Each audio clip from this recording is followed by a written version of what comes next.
사랑하는 CTS 시청자 여러분, 안녕하십니까? 예정교회를 섬기고 있는 설동 목사입니다. 오늘은 출애굽기 33장 1절로 6절의 말씀을 근거로 해서 어떤 이별이라는 주제로 말씀을 드리고자 합니다. 우리 인생은 어쩌면 이별을 위해 사는지도 모릅니다. 살면서 만남과 이별을 반복하면서 살기 때문입니다. 그러나 사는 동안 좋은 사람과 이별하는 것은 가슴 아픈 일입니다. 삶의 질이 떨어지기 때문입니다. 우리가 여행을 해보면 압니다. 여행하는 곳의 목적지보다 동행하는 사람이 좋아야 그 여행이 행복해집니다. 우리 인생도 마찬가지입니다. 어떤 사람과 같이 사느냐에 따라 삶이 행복해지기도 하고 불행해지기도 합니다.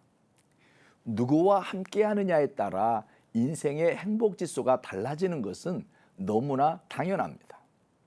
사람은 먼 곳을 여행해 보면 그 사람에 대해 평소에 숨겨왔던 습성이나 그 사람의 내면을 적나라하게 보게 됩니다.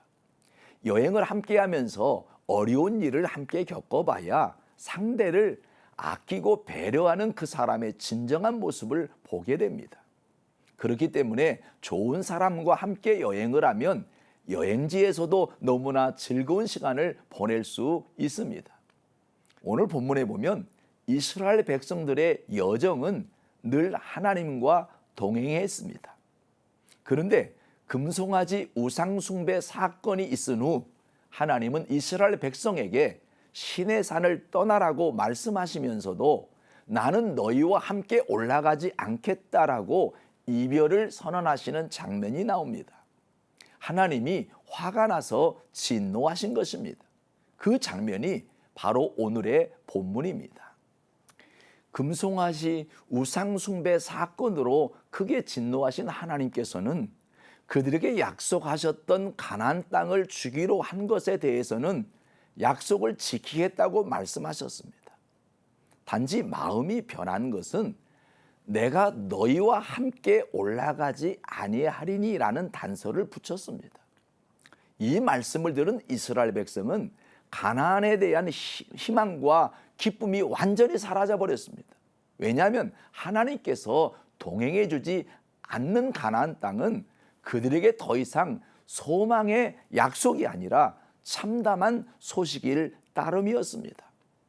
그래서 이스라엘 백성은 단장품을 제하고 회개하면서 어떻게 해서라도 하나님께서 다시 그들과 동행해 주실 것을 간구하게 되었던 것입니다.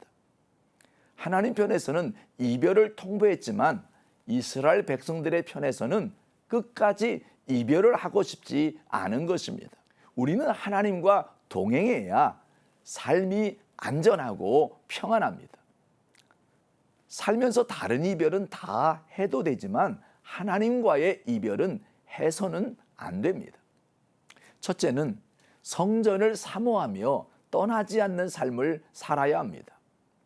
하나님과 동행이 중단될 위기에 처한 이스라엘 백성들을 위해 모세가 제일 먼저 시작한 것이 회막을 만든 일입니다. 회막이란 이름 자체가 하나님과 사람이 만나는 장소인데 회막은 성막을 만들기 이전에 임시 성막과 같은 것으로서 모세는 이 회막을 진 밖에 두어 거룩한 처소로 삼았습니다. 그래서 여호와를 앙망하는 자는 다 진 밖 회막으로 나아갔다고 성경은 말하고 있습니다. 그리고 모세가 회막으로 나아갈 때면 모든 백성이 다 자기 장막에서 모세가 회막에 들어가기까지 바라보았다고 성경은 말합니다. 이것은 하나님의 거룩한 성전을 대할 때 항상 경건한 예의를 갖추고 주의를 집중하여 보고 있었습니다.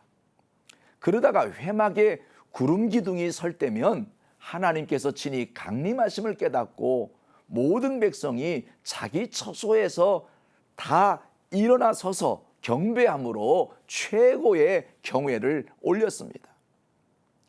이처럼 회막으로 나아가며 회막을 바라보며 회막을 향해 경배하는 이스라엘 백성의 모습은 바로 오늘날 우리 성도들이 오로지 교회 중심으로 살아야 할 자세를 가르쳐주는 말씀인 것입니다. 두 번째는 주의 목전에서 은총을 입어야 합니다. 신앙생활에서 가장 중요한 것이 주의 은총을 입는 것입니다. 주의 은총은 회개와 기도를 통해 입게 됩니다. 그리고 주의 은총을 입으면 신분이 달라집니다. 세리가 주의 은총을 입으니 예수님과 친구가 되었습니다.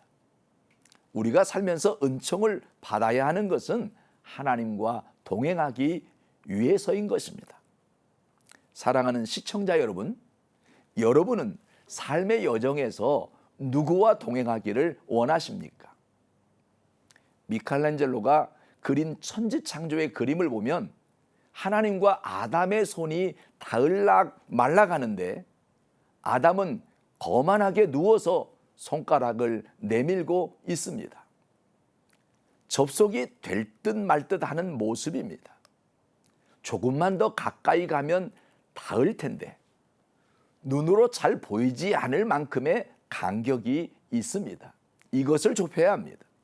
그래서 하나님과의 접속이 늘 이루어져야 마음의 평화가 찾아옵니다.